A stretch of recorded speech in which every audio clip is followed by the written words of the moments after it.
Hello, once again, I am Doc Rotten, and this is Gruesome Magazine, where we review the very latest streaming and video on demand horror movies.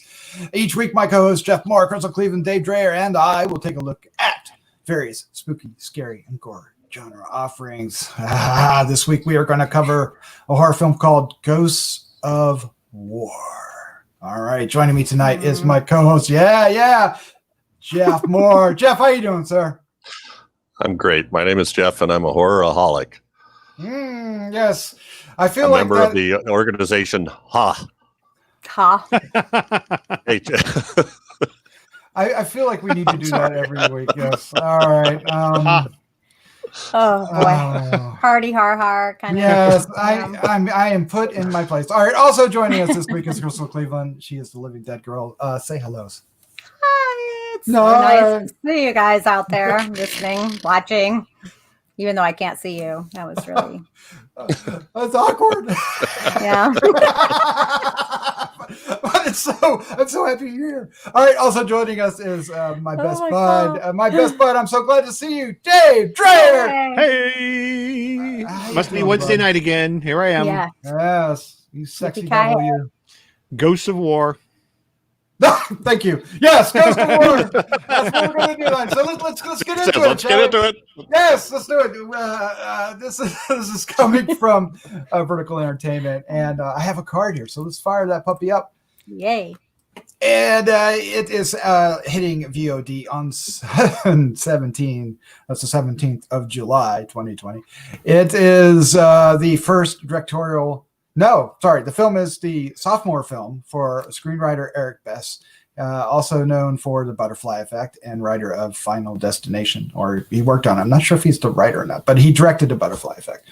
The cast includes Brenton Thwaites, I love Thane Hithoff name, Alan Rickson, Skylar Austin, Theo Rossi, who I probably recognize the most out of this. And Sons Kyle. of Anarchy. Yeah, well, maybe except for Billy Zane, right? Billy Zane, of course. Kyle Gallner and Sean Tube. The synopsis is 5 battle-hardened American soldiers are assigned to hold a French chateau near the end of World War II, formerly occupied by the Nazi high command. This unexpected respite quickly descends into madness when they encounter a supernatural enemy far more terrifying than anything seen on the battlefield. So this, it literally is what it says it is, the Ghosts of War. So let's find out what the crew thought. Jeff Mohr, you're up first. What is your first impressions of the Ghosts of War? No, just Ghosts of War. Ghosts of War. No D? No, the. What are you talking about? Anyway. No. The Ghosts of War. No, the. Would you rather be the? No, the? Are you a the or are you a the? I'm fine. You're trying to get me to shut up. All right. Jeff, take it away. I was over this a long time ago, Doc. I just noticed that Eric Bress also is a creator of Kyle XY, which is an odd little show on, I think it was on the Family Channel or something a few years ago. The poster on this had me really excited for a good World War II horror movie. And it kind of looked like it would be haunted house, ghosts and things. I liked the performances. Well, it makes a few switches in midstream. Let's just say that. Where maybe is not this midstream going, Jeff? Where is this going? At the end of the stream. What? Where is this going? I'm not going to give anything away. Am I rambling? Is that No. I don't know. I kind of enjoyed it, but I kind of felt there's definitely a twist, and it hit me a little bit wrong, I guess. Okay. I sort of felt like I was set up a little bit, but thinking about it in hindsight, it's not a bad idea. I think a lot of the blood was CGI, but it wasn't too awful. I don't know. I don't know where I'm going with this, other than I kind of like this. Is that enough? Kind of. The acting's decent. I like the acting. You're not. It sounds like you're non-committal here. Well, there's a couple of plot developments that didn't make any sense. That kind of make sense at the end, but you don't know that before the twist. So I don't know. There's a book with words. There's a book with words in it, and sometimes it doesn't have words, and sometimes it does, and sometimes the words are in one language, and so anyway. But it makes sense. It's all clues. It's all clues, man. Mm-hmm. No, man. This is going to be rough. Okay. Go ahead. Okay. Up next is Crystal Cleveland. What is your first thoughts? What is your first impression of Ghosts? Okay, so I get where Jeff is coming from on this one. It's confusing. Things are muddled. Things are confusing. At the end, it does come together and try to explain it all. And I suppose it does a good job in doing that. I think the acting was great. I think the cinematography was nice. I think the location and costuming were fantastic as well. I think the movie overall, though, they could have probably shaved off about 30 minutes in editing, and it would have been a way better movie. I think there was a lot of areas where they could have tightened up and streamlined it. And honestly, I think the ending was over-explained. I think that they could have stopped it, at a point, and it would have been better. It would have left a little bit to the imagination and given us a little bit of a shorter ride. But seeing Billy Zane is always nice. Yes, I was wondering. I was going to say, you're going to cut Billy Zane's part with all I would keep him in there. Well, he was, the one that got beat, remember, too. And he was the one that did the fight. So you see him right at the beginning. Of course, he's like, it is a day player role for him. It felt that way very much so at first, right? Yeah. I'd say had they shaved it off and tightened it up, I think it would have been a pretty fantastic film. But I enjoyed it. I just think that there are some issues. And it's only 94 minutes long, so you shave 30 minutes off, and you've got a TV show. I didn't even realize. May speak to some of the padding and circular going around thing. But let's shut up. Let's find out what Dave thought. Dave Dreher, what is your first? Don't make me laugh. What is your first impression of Ghosts of War? Ghosts of War has got some advanced storytelling going on here. This was a very complex story, and I agree with Crystal. It did seem like it was a bit too long, but unfortunately, I think it needed to be, because I don't know, it might not be a big secret to all you, but a lot of people are really fucking stupid, and if you don't explain it, they're not going to understand what's going on. I mean, pretty much all of Billy Zane's role was kind of explaining what was obvious. But, Joe Schmo horror watcher would be like, why are they on the table? I don't get it. So they had to go through the whole thing. And but I thought it was kind of stellar. I really enjoyed the story a lot. It really took me by surprise. It's kind of a story within a story within a story. We got the whole World War II thing, and then we got the Afghanistan thing, and then we got the Ghost in the Machine thing, and it all kind of ties together into a really complicated yet really well-written horror tale. So I kind of liked it. My first impression was I was pleasantly surprised. It's original. Mm-hmm. Yeah. Yeah, definitely. I actually thought it was going to be a very close copy to a film we did last year, and it was nothing like it, and that made me very happy. It also had a chateau and people being stuck in it and being haunted. It had similar vibes, but they went a different direction with this. Minor spoilers in what Dave said. There's a certain word in there that kind of gives away something, but they're stupid. They're fucking stupid. No. So I was this movie kind of made me upset. It made me mad at the end. I felt like it cheated me. I felt like it robbed the story. No, I'm serious. I mean, I dug the twist, but there's something about what happens from that point on, and especially as you get right down to the conclusion, that just robbed the entire film for me. Yeah, it did. It really worked in a negative fashion. I really like the twist, and there was some over exposition that is, and it may be necessary, as Dave is saying, but it really drug on. And if you have to explain things that hard, or I don't know.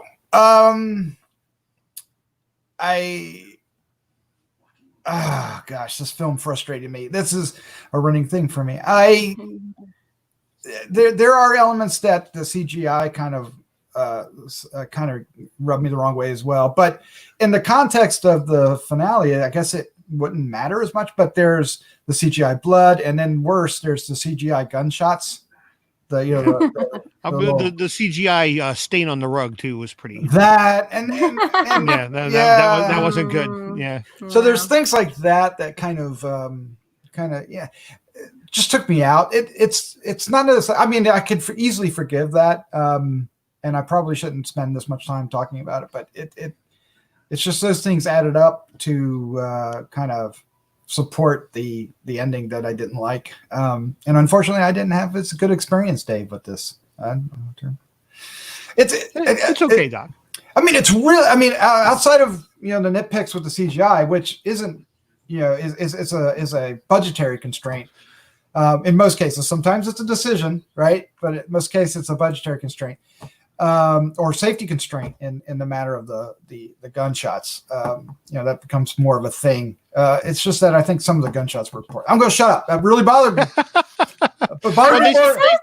It bothered me more than I thought. You're getting so nitpicky. I mean, it's so fascinating. And they took a lot of time making the period pieces look really realistic. That was awesome. Yeah, that's exactly what the chateau and the automobiles and the costumes. Yeah, the automobiles are when they blow up, though. I don't know, what was it they blow up? Was it a general or an ambulance or something?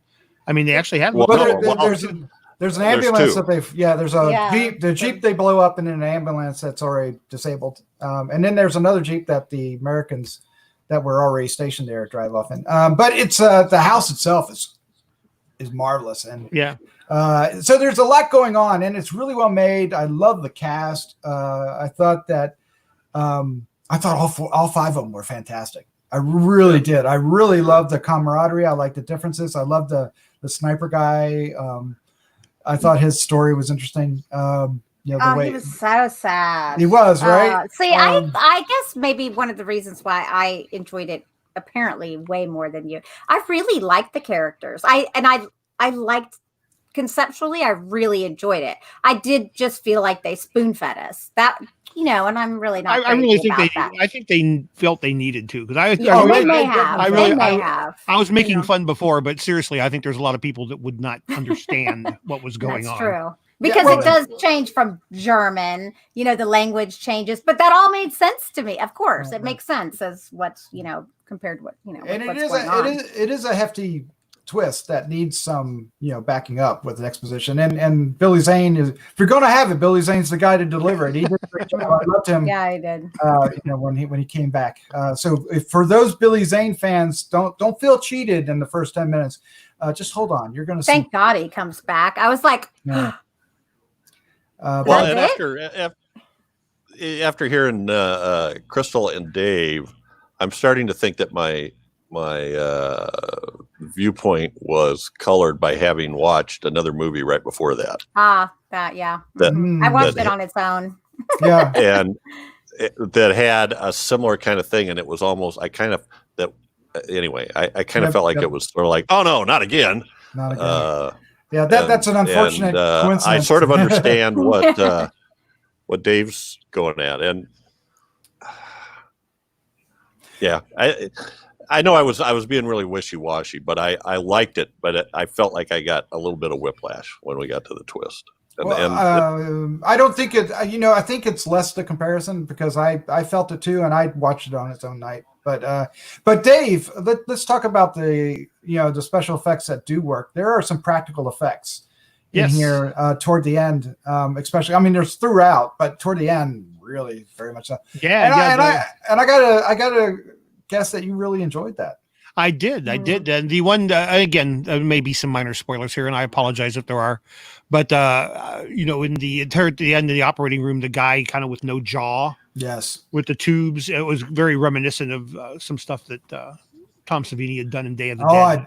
It looked very much like that. But and as they were beginning to, reanimate or wake up or whatever was happening to them, I thought that was all just really effective because they were all in, various arrays of injuries and body parts missing. And yes. See, but that's why I like that, like whole Morse code thing. It all made sense, that I liked that they did that. To me, even the simple things like when they showed that, which we visit a couple different times, when they're lying in the woods and they're sleeping bags, and then when we're in the operating room at the end, they're the same formation, stuff like that. Real eye to detail that I thought just really set it a little higher than some of the other ones we've seen. Yeah, I like that a lot. Who'd you favor the most, Crystal, out of the 5? Is there a favorite, or did you just like them all? The sniper. I totally relate to that dude because he does what needs to be done when it needs to be done. He handles business. So I get that. It's just, but unfortunately, he also carries the weight of it all. He also has the saddest story, really. Yeah, he does. With the whole stream thing and the kids. Yeah. He carries the weight of it too. It as much as they wanted to make him out to be like this big old weirdo, he was hurting. And that's sad. Yeah. So Jeff, I know you're a fan of war films. We talk about this a lot. What's the look? Let's talk more about the setting, the World War II setting, and how that. What do you think of it? Let's just go there. We talked a little bit about some of the set dressing and the costumes were all great, but if you compare this to like some of the war films that you like, stand up, does it hold up? Oh yeah, I think so. The difference is understandable because it's a horror film. So once they get to that chateau, everything takes on a really dark and sort of dingy look. Although when they're walking through the chateau at first, the the wall coverings and that stuff were really brilliant and looked really good. But then there was also these other shots where things got dirty, things were kind of dirty and run. I think that was the haunted part of it. So otherwise, and I'm not an expert on weaponry or any of that stuff, or the vehicles they use or any of that stuff, but it all looked familiar and like the kind of stuff you see in World War II films. Yeah. So you'd recommend this to a war buff? A movie war buff film. I said that weird, but you know what I mean. I'm stumbling all over this. A movie war buff? What the hell? A war movie. The one thing that would might turn off some people would be the how casually the people were dispatched in the Jeep that they blew up, the German Jeep that they blew up. Yes. Because there's a group of people that think Americans don't do that. Yeah, there's. But in World War II, and in the they were Nazis. They were Nazis. They were bad. War. I think war is war, and Yes, yeah. All right. Well, let's end it here. We're going to do our wrap up of Ghosts of War, but before we do that, if you like what we're doing here, please subscribe below. Also, give us comments. What did you think? What do you think of this? Both the movie and us doing this, and all that good stuff. Hit the like button, do the bell, subscribe for the podcast. Do it all, man. We just when is this one coming out? Actually, do you know? Do we know? If you're watching this, it is out. It is out. Oh, the movie. The movie is coming. Is that what you're asking? Yeah. The I didn't know if you were asking about the movie or the show. You totally threw me. No, it's coming out the 17th of July. All right. Okay, good. Jeff Mohr. Well, let's where are we going? Let's do our wrap up. We're going to do our final thoughts, our score, and favorite scene. Jeff Mohr, you're up first. Oh boy, I'm so torn here. Torn. I think this is worth a watch because it's it's not a genre that has a lot of it's not a subgenre that has a lot of entries. And what was the big one a couple years ago? I can't think of the name of that. I can't anyway. Either. Yeah. But you know what I mean, right? Overlord. Overlord, right. So there's not a lot of entries in this, and I like stuff like that because. So I'm kind of revising as we speak, and I apologize to people think I'm changing my mind, but that's what I do. I hear what you guys say, and I could be a hard ass and stay the same, but I'm not. I'm going to give this a 3.25. I was going to give it a 3, so it's not a big change. All right. I'm going to give this a 3.25, and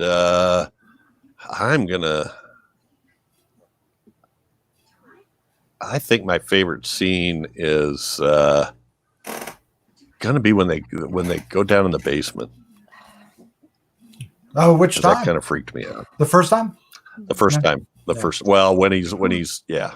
Mm-hmm. I don't want to go too. Don't go too far into it. All right, I got you. All right, Crystal Cleveland, you're up next. What is your final thoughts, your score, favorite scene for Ghosts of War? So I liked it. I definitely think you should watch it. I think it's a cool movie. I think conceptually, a lot of people will dig it. And I think, it's got some cool things happening within it. And that's going to lead me to my favorite scene, which is, then it tripped me out, the Phantom Limb. I think it was just really cool. I just thought it was kind of fascinating. You know what I'm talking about, right? Yes, yep. I do. Yes. And I will give it a 3.5. 3.5. Wow. Yeah. I'm going to embarrass myself. All right, Dave Dreher, you're up next. Final thoughts, score, favorite scene for Ghosts of War. I enjoyed Ghosts of War quite a bit. I think I liked it more for the story than for the execution. I think this would have been a lot more fun to just read instead of watch. But I appreciate what the writer was going for. And again, given its kind of limited budget, I think they pulled this off really, really well. Favorite scene, I'm going to go with the scene when the Nazis show up at the chateau. Yes. And between our allied friends and the things in the house, they are dispatched of in various interesting ways. You stole my favorite scene. Yes. Excellent. I'm going to give it a 3.75. I really like this quite a bit. Okay. Yes, I am going to embarrass myself. Okay. This movie is better than I'm going to give it credit for. I think from this discussion. For me, it was just a emotional reaction for the ending. I thought it was overwrought, a little overexplained, and it kind of, I felt, now the twist itself I liked, but what happens following that, I feel like it undermined a lot of what worked for me in the first half. So I had a little, it kind of soured on me quickly. It was it's like, how do you say this? You're like really gung ho for it, and then it like pulls the rug off one, and you're like, oh, no. And it's just like, oh man. I think your exact words, Doc, because we were texting back and forth, and I said I just got to the twist, and you said, oh no, it shits itself. It shits the bed. Yes, and I kind of feel like it did, but I think I kind of feel from this discussion with you guys that I might be being overly hard on it. So I do encourage listeners to check it out based on some of the other opinions, and don't go by what I'm saying. But I didn't enjoy it as much. I 2.5. Oh, that's still not bad. That's a strong C. It's okay. It is. I mean, it's definitely, I don't hate watching it, so that's usually a good sign. It's just that it didn't elevate to some of the films that we've seen this year. So much of it is worth watching for the direction alone, the composition, the cinematography, the acting. I mean, there's a lot going on. It's for me, I'm reacting to the story elements almost entirely, except some CGI. Going to let it go. Favorite scene. Dave took mine. I got to come up with a new one on the fly.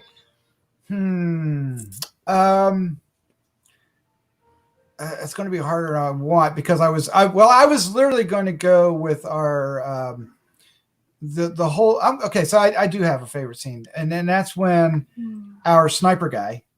Somebody figure out who's played the sniper and let me know. And he basically has this I'm remembering stuff, right? So they all begin to start remembering things. And he remembers the kid and, that did, what was it called when you do the strings on your... The cat, something, oh gosh, the game. Cat's Cradle. Cat's Cradle. Yes, yeah. Cat's Cradle. And he's doing that. And that alone has probably the best payoff in the movie for me.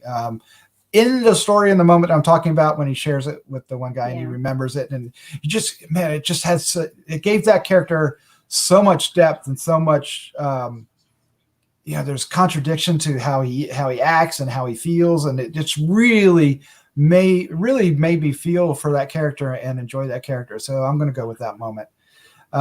There's a couple moments that I want to talk to each of you offline. That I can't say here because it will spoil things. But yeah. So that actor's name is Kyle Gallner. Yes. Gallner. I think all of them did great, but I love Theo Rossi in this. I thought he was fantastic as his particular performance, and I thought Brandon Thwaites did a great job too. Theo Rossi was in a movie we did last year. Was it Rattlesnake? Or the year before. The one about the woman driving across the Texas desert. Yeah. It must have been last year because I did it with y'all. Yeah, he's really good. I like him a lot. All right. Well, that is our review of Ghosts of War, hitting on demand and digital July 17th, 2020. So check it out. Let us know down below what you think. And we hope you enjoy it. We hope you enjoy this podcast. And we look forward to subscribing and coming back for more. Yeah. All right. Jeff Mohr, Crystal Cleveland, Dave Dreher, I want to thank you so much for joining me. Thanks for having us. You're welcome. You're welcome. With that, let's say good night. Good night. Good night.